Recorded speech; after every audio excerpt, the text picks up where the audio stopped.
తను సోషల్ మీడియాలో ఏ పోస్ట్ పెట్టినా కూడా విపరీతంగా వైరల్ అవుతూ ఉంటుంది. తన ఫ్యాన్స్ అందరూ కూడా దాని గురించే మాట్లాడుతూ ఉంటారు. సో ఇప్పుడు తాజాగా ఎవరైతే సమంతాన్ని ట్రోల్ చేస్తున్నారో వాళ్ళందరికీ చెప్పుతో కొట్టే విధంగా తను మాత్రం తన స్టైల్లో ఒక రిటర్న్ కౌంటర్ మాత్రం ఇచ్చింది.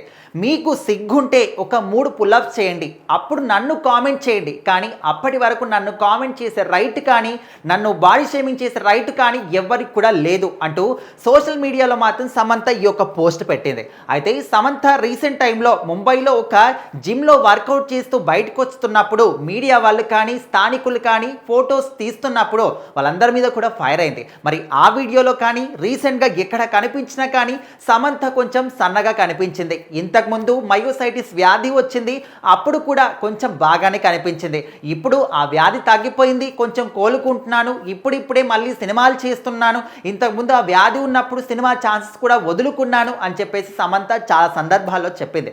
మరి ఇప్పుడు ఆ వ్యాధి తగ్గిన తర్వాత మరి ఇంకా బాగా కావాలి, కానీ మరి ఇంత సన్నగా ఎందుకైంది, మరి ఇంత సన్నగా కనిపిస్తుందంటే మళ్ళీ ఏదైనా వ్యాధి వచ్చిందేమో, ఏదైనా హెల్త్ ఇష్యూస్ ఉన్నాయేమో, అందుకోసమని ఈ విధంగా కనిపిస్తుందని చెప్పేసి సోషల్ మీడియాలో చాలా మంది కూడా మాట్లాడుకుంటున్నారు. మరి వాటిని సమంత గారు ట్రోలింగ్స్ అనుకున్నారా, కామెంటరీ చేస్తున్నారా అనుకున్నారా ఏంటో తెలియదు, కానీ వాళ్ళందరికీ బుద్ధి వచ్చే విధంగా ఈ యొక్క కౌంటర్ మాత్రం ఇచ్చారు.